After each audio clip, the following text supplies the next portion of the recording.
5 tikaman yang mengakhiri impian Joel Thanos kembali sekolah ke Swiss. Oleh Reo Fiksiwan, Manado, kota yang dikenal dengan slogan, Torang Semua Basudara, baru saja kehilangan satu anak mudanya dalam tragedi yang lebih mirip naskah sinetron murahan daripada kenyataan sosial yang seharusnya dijaga. Alberto Benedict Joel Thanos, 18 tahun, cucu taipan konstruksi Tony Thanos, tewas ditikam 5 kali oleh seorang residivis di kawasan Sario, hanya beberapa hari sebelum ia kembali ke sekolahnya di Swiss. Ironi yang begitu sempurna, dari Alpen ke Liang Lahat. Joel bukan remaja biasa. Ia adalah bagian dari keluarga yang disebut sebagai 9 naga sulut, jaringan elit bisnis yang menguasai sektor konstruksi dan properti di Manado. Tony Thanos, sang kakek, adalah pemilik PT Marga Dwita Guna, dan dikenal sebagai figur yang tak asing di lingkaran kekuasaan lokal dan dikenal luas, ramah dan baik hati.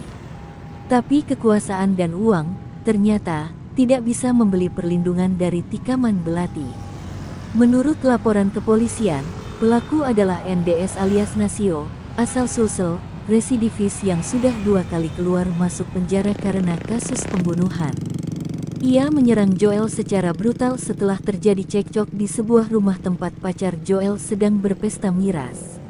5 luka tikaman di dada, leher, dan pinggul mengakhiri hidup seorang remaja yang seharusnya sedang belajar filsafat atau ekonomi politik di Swiss, bukan menjadi angka tambahan statistik kriminal lokal. Dan disinilah letak absurditasnya, pengawasan publik dan aparat penegak hukum (APH) tampak seperti dekorasi formal dalam sistem yang sudah lama kehilangan daya cegah, early warning criminal system. Dalam disiplin kriminologi, pendekatan ini dikenal dengan Fixing Broken Windows, Restoring Order and Reducing Crime in Our Communities, 1997, yang ditulis oleh Kelling dan Catherine. Bagaimana mungkin seorang residivis pembunuhan bisa bebas berkeliaran, membawa senjata tajam, dan berpesta di tengah kota yang katanya ramah dan religius? Data dari Polsek Sario mencatat 11 kasus kriminal hanya dalam 3 bulan pertama 2025, dan itu hanya di 1 kecamatan. Kota Manado, yang dalam publikasi BPS disebut sebagai kota dengan indeks sosial tinggi dan toleransi kuat, ternyata menyimpan bara kekerasan yang tak terdeteksi oleh slogan. Secara teologis, kematian Joel mengundang refleksi yang pahit. Dalam ibadah pemakaman yang dipimpin Pendeta Tony Budiman, firman Tuhan dari Mazmur 74:17 dibacakan. Segala sesuatu di dunia ada batasnya. Tapi tampaknya, yang belum ada batasnya adalah kelalaian sistemik. Polisi cepat menangkap pelaku, ya. Tapi pencegahan, tidak ada. Deteksi dini terhadap potensi kekerasan, nihil. Edukasi publik tentang bahaya residivisme, tidak terdengar. Yang ada hanya respons setelah darah tumpah. Manado, kota yang katanya penuh kasih dan sosial terbuka, kini harus bercermin. Apakah kita benar-benar, semua basudara, jika anak-anak muda bisa mati ditikam di tengah malam, dan pelakunya adalah orang yang seharusnya sudah lama diawasi? Joel Thanos kini menjadi nama yang dikenang bukan karena prestasi, tapi karena tragedi. Ia adalah korban dari sistem yang terlalu sibuk dengan seremoni dan terlalu lambat dalam proteksi.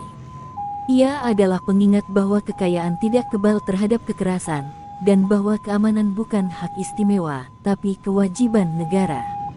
Joel Thanos, cucu taipan lokal Tony Thanos, tewas ditikam oleh seorang residivis asal Sulawesi Selatan, yang ternyata bukan hanya sekadar pelaku kriminal, tapi juga menyimpan patologi sadistik yang mengerikan. Pelaku, NDS, bukan nama baru dalam dunia kriminal. Ia adalah residivis dengan riwayat kekerasan ekstrim, dan menurut laporan psikologis yang bocor dari penyidikan, menunjukkan gejala sadisme, kenikmatan dalam menyakiti, mutilasi, dan dominasi fisik. Ia bukan hanya membunuh, tapi melakukannya dengan intensi untuk menyiksa. Tikaman berulang ke tubuh Joel bukan sekadar pembunuhan, tapi ritual kekuasaan atas tubuh korban. Tapi di Manado, yang dibela justru pelaku lewat restoratif justice yang absurd. Sementara korban seperti Joel hanya dikenang lewat karangan bunga dan unggahan Instagram. Keluarga Tony Thanos, yang dikenal sebagai pemilik PT Marga Dwitaguna, kini harus menanggung luka yang tak bisa disembuhkan oleh kekayaan. Tony, yang pernah menyumbang pembangunan gereja dan rumah sakit, kini harus melihat cucunya dikubur karena kelalaian sistem yang seharusnya melindungi. Dan mungkin, di liang lahat yang dicor dengan semen dan air, Joel beristirahat dengan satu pertanyaan yang tak akan dijawab oleh APH. Kenapa saya harus mati di kota yang katanya penuh cinta? Sebuah pertanyaan yang seharusnya menggema di ruang-ruang rapat kepolisian, bukan hanya di altar pemakaman. Joel Thanos adalah korban. Tapi jika kita tidak berubah, ia hanya akan menjadi yang pertama dari banyak yang akan menyusul. Sebuah esai diakonia sebagai bentuk ekspresi duka cita dan belasungkawa yang mendalam atas keluarga sahabat saya, Tony Thanos, anak, menantu dan adik-adiknya, Jongki Limen anggota DPRD dari PG Sulut Kori Limen anggota Dekot Kota Manado.